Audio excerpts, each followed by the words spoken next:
Chapitre 15. L'être transformé. Le chercheur de la vérité intégrale est donc comme un batailleur de la mort. Mais en fait, c'était son travail tout du long depuis l'instant où il s'était arrêté une minute sur ce boulevard pour transpercer d'un cri d'appel cette obscure ruée de la mécanique. Il a fait sa lutte contre le mensonge de l'inconscience dans son mental, dans son cœur, dans sa vie, et dans chaque geste, et dans son subconscient. Et maintenant le mensonge revêt son vrai visage. C'était la mort qui paradait sur les boulevards du mental, dans les replis du cœur, les caves de l'elfe gris, qui appelait sourdement les pensées décomposantes, les glissades obscures du désir, l'étreinte de l'ego. Mais derrière cette quête inlassable de la soif et de la possession, derrière les 1000 questions du mental, les milliers de gestes avides, il y avait comme 2 bras mortels qui voulaient se refermer pour toujours sur eux-mêmes, et serrer sur un cœur enfin muet le grand assouvissement du rien, sans désir, sans un souffle, sans une tension de peine nulle part. L'elfe gris a pris son visage de pierre, l'ego mental a posé sa dernière brique à son inexpugnable forteresse. Nos maîtrises brillantes sont des maîtrises de la mort. Elles nous le jettent à la figure, un jour, quand l'emprisonnement est complet. Le mort dedans vient se superposer au mort dehors, exactement, tel que nous l'avons bâti geste par geste. On ne passe pas de l'autre côté. On était depuis toujours du côté de la mort. Mais pour le batailleur de la vérité, le jeu devient clair. 10 fois, 100 fois par jour, il s'attrape à passer du côté de la mort. Il passe et repasse la ligne, bascule imperceptiblement dans le mensonge avec les minuscules riens où elle se réfugie, fait le va-et-vient de la vie à la mort dans les artères de son corps. Il apprend le mécanisme du passage. Il débrouille le mortel mélange. J'ai quitté les dieux de surface du mental et les mers insatisfaites de la vie, et plongé par les allées aveugles du corps vers les mystères souterrains. C'est un long, immense travail. Chaque victoire se change en défaite. Chaque défaite devient une victoire plus large. Et il faut recommencer sur un autre point, et un autre encore, indéfiniment. Et nous croyons entendre la voix émouvante de Sri Aurobindo au bout du long voyage, son cri de certitude indomptée qui vient résonner à travers les frêles parois de la mort. J'ai pris rendez-vous avec la nuit. J'ai traversé l'obscure vastitude aveugle, jusqu'au rivage gris où roulent ces eaux ignorantes. Je marche au long de la vague glacée, par les limons épais, et toujours, ce fastidieux voyage ne connaît pas de fin. Perdu, la divinité brillante au-dessus du temps, nulle voix de l'ami céleste ne vient, et pourtant, je sais que les traces de mes pas seront le sentier de l'immortalité. Mais c'est encore une façon négative de dire les choses, car le voyageur de la voie ensoleillée ne cherche pas les enfers ni la nuit, il ne cherche pas les minuscules morts éclairs, encore qu'elles tombent sur lui parfois, dans un cri de suffocation. Il cherche à rester toujours branché sur la grande coulée d'harmonie et de lumière et de vérité, dans tout ce qu'il fait, toutes ses fonctions, chaque respiration qu'il prend, chaque battement de cœur. C'est un minutieux colonisateur de la lumière. Il la pousse dans chaque coin et recoin du corps, dans le sommeil comme dans la veille, dans chaque activité, chaque mouvement, chaque obscure allée du corps, comme autrefois sur les boulevards dehors, et il gagne du terrain pas à pas, cellule par cellule. Il allume le feu de besoin, besoin de vérité, besoin de lumière, besoin d'espace, dans chacune de ces infimes forteresses, et repousse toujours plus loin la ligne d'inconscience. Les maladies tombent sur lui, ses forces s'en vont. La mort grimace un instant, mais ce n'est même plus un piège ni une chute, car il a les yeux grands ouverts, et il voit qu'une infaillible main le conduisait dans cet abîme pour allumer là aussi un feu de vérité, un cri d'appel, un besoin d'espace et d'infini. Et de la seconde où le cri vrai jaillit, tout s'évanouit, la maladie, la mort en une seconde, comme un voile irréel. Il apprend l'irréalité de la mort, c'est la suprême irréalité. Elle s'effondre en un clin d'œil sous un seul petit souffle de vérité. Et si l'on y croit, c'est la mort instantanée, l'implacable coulée de basalte qui vous engloutit dans son rien. Qui est rien vraiment, ça n'existe pas. Un cri d'enfant la transperce en se jouant. Il n'y a qu'une réalité, c'est la vérité immortelle, c'est le soleil de toujours, la grande coulée douce qui meut les mondes et les corps. Si nous voulons y croire, si nous voulons nous laisser porter par elle, si nous consentons à la voix ensoleillée. C'est la seule réalité. La mort n'existe pas, elle est seulement l'oubli de ça. Une seconde de rappel et tout brille au soleil. Tout n'a jamais cessé de briller au soleil. Il n'y a jamais eu d'ombre, jamais eu de mort. Il y a eu ce regard faux. La mort est un regard faux. Le monde grandit vers son vrai regard qui changera tout en ce qu'il est réellement. Il grandit vers son feu qui transmuera tout en ce qu'il est réellement. La vérité d'un point dévoilera la vérité de tous les points. La vérité de la matière agira sur chaque matière. Et la mort et l'ombre et le non enfoui au cœur du monde révéleront leur visage immortel, leur lumière de toujours, leur oui consentant et glorieux, parce qu'ils auront touché leur fond suprême et achevé leur mission, qui était de nous conduire aux portes du soleil, dans notre corps et sur une terre de vérité. Mais cette chasse au mensonge et à l'inconscience du corps ne nous livrerait pas encore l'immortalité, elle nous livrerait seulement la prolongation de la vie à volonté. Et qui se soucie, disait Sri Aurobindo, de porter le même vêtement pendant une centaine d'années ou d'être enfermé dans un étroit logement invariable pendant une longue éternité. Éterniser la vie dans son épais fonctionnement actuel serait vraiment un effroyable fardeau dont nous souhaiterions vite être débarrassés. Aussi bien, cette prolongation de la vie à volonté est-elle seulement une première étape de travail afin de nous donner le temps de fabriquer l'être supramental dans notre corps. Il faut le temps de le faire. C'est une course entre la rapidité de la mort et la rapidité de la transformation.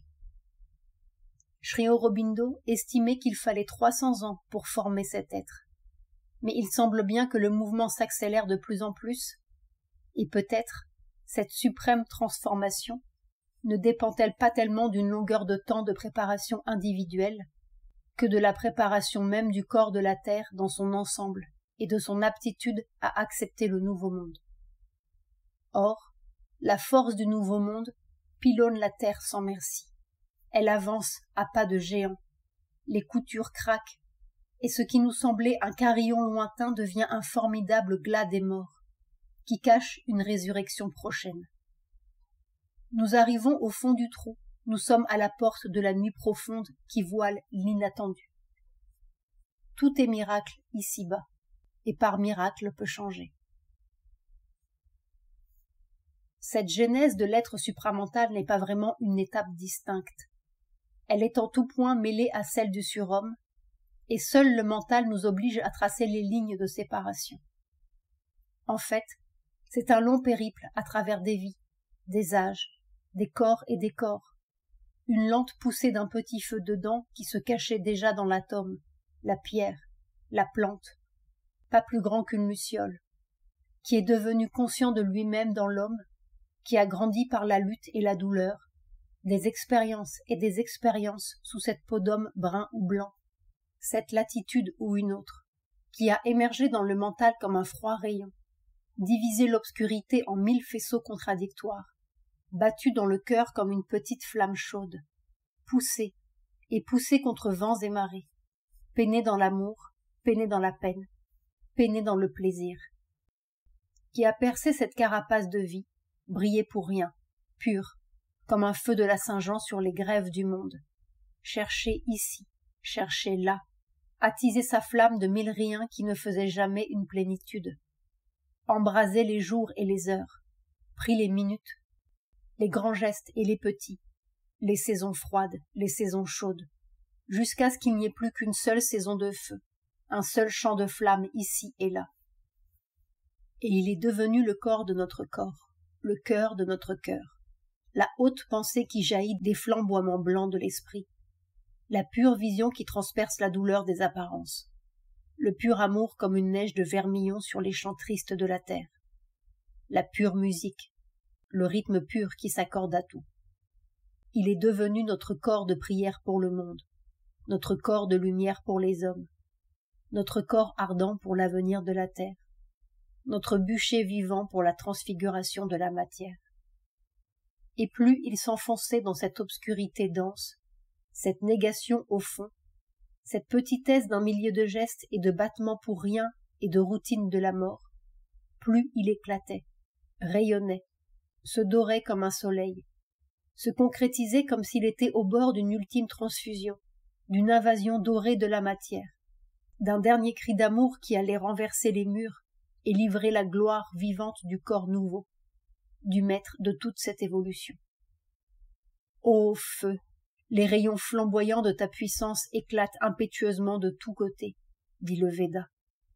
Ô flamme au sang trésor, ô fils du corps, tu fondes le mortel dans une suprême immortalité.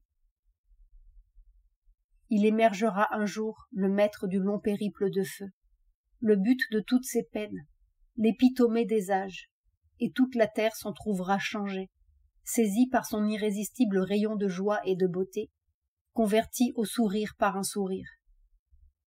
Et toutes les ombres seront dissoutes comme si elles n'avaient jamais été. La perfection d'un seul homme peut encore sauver la terre.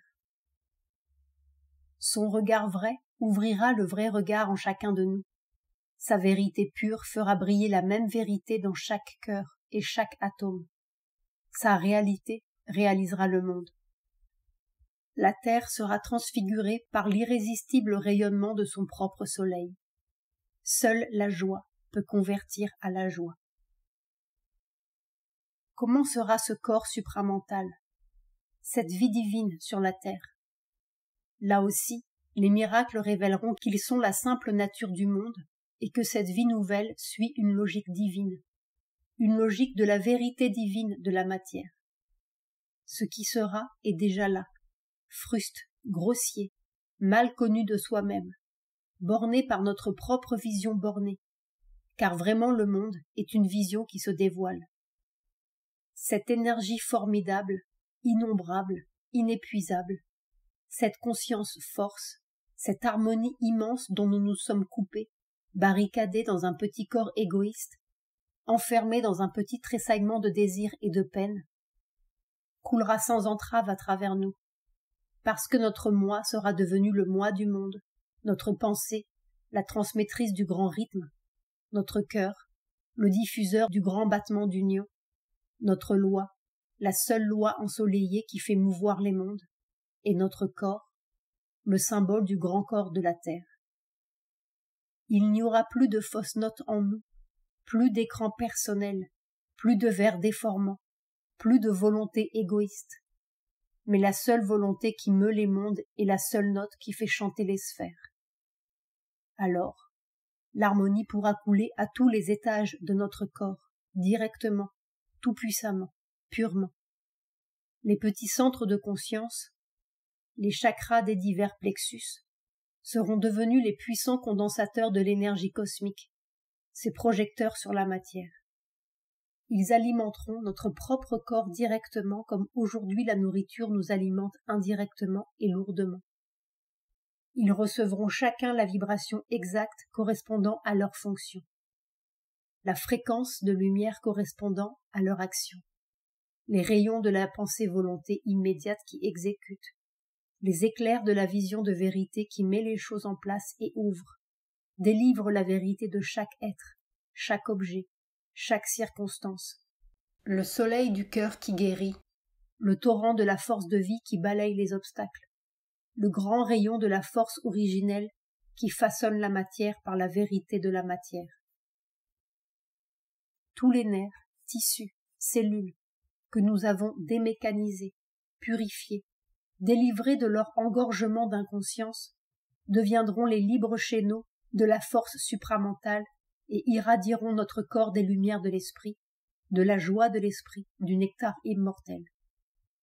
Jusqu'au jour où cet influx doré sera assez hautement concentré et individualisé pour remplacer le fonctionnement épais des organes et transparaître par tous les pores de la vieille peau, imprégnant, transmuant le corps grossier ou le résorbant dans son flamboiement solaire, comme la puissante gravitation des atomes résorbe les particules et délivre leur corps d'énergie radiante.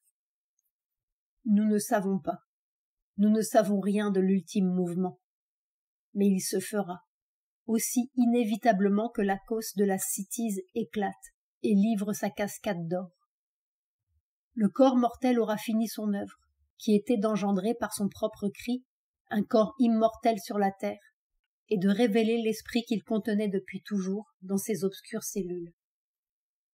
Alors, l'être supramental, délivré, pourra se mouvoir dans sa propre substance solaire, fluide, légère, lumineuse, se déplacer à volonté, se retirer dans une invisible concentration de lui-même, ou se projeter victorieusement au dehors, changer de couleur et de forme selon son état d'âme, ou son niveau de concentration, ou son besoin d'exécution.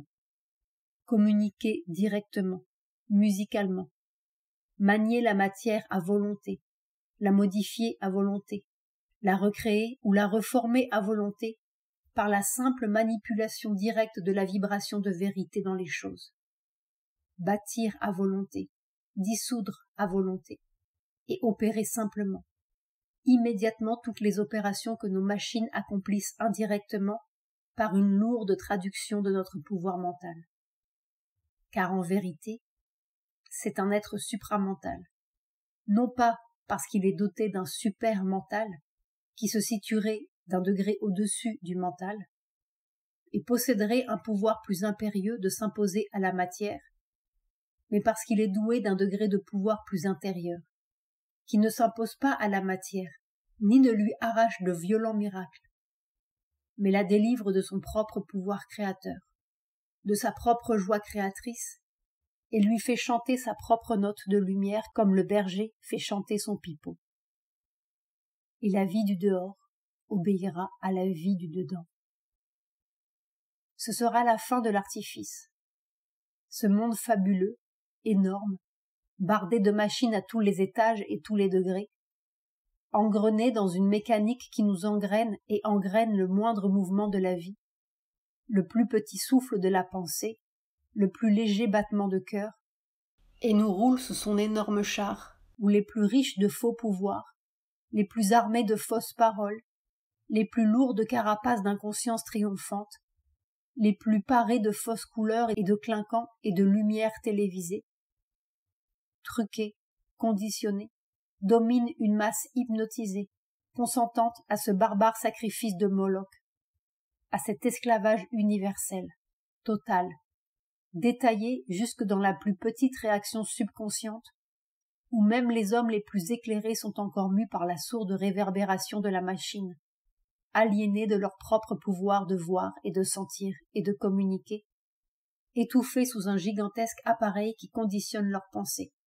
conditionne leurs sentiments, conditionne leur foi, enrégimentés par la science, enrégimentés par la loi, enrégimentés par la machine qu'il faut faire tourner pour vivre, tourner pour manger, tourner pour respirer et voyager, qu'il faut faire vivre pour pouvoir vivre, s'évanouira comme un cauchemar irréel sous le regard tranquille de la vérité, qui mettra chaque chose à sa place, dotera de pouvoir le plus vrai, vêtira chacun selon sa lumière, illuminera chacun de sa vraie couleur, fera transparaître la vibration intime, sans subterfuge, sans vêtements faux, hiérarchisera les êtres spontanément, automatiquement, visiblement, selon leur qualité de flamme et leur intensité de joie, prêtera son rythme puissant au plus clair, donnera à chacun un monde à sa mesure, une demeure à sa couleur,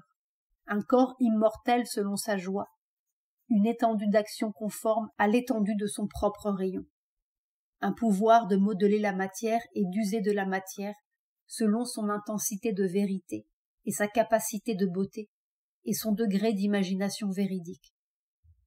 Car, en définitive, la vérité est la beauté, est l'imagination suprême qui, à travers tous ces millions d'années et ces milliards de peines, voulait nous faire retrouver notre propre pouvoir d'aimer et de créer et de déraciner la mort par la joie immortelle.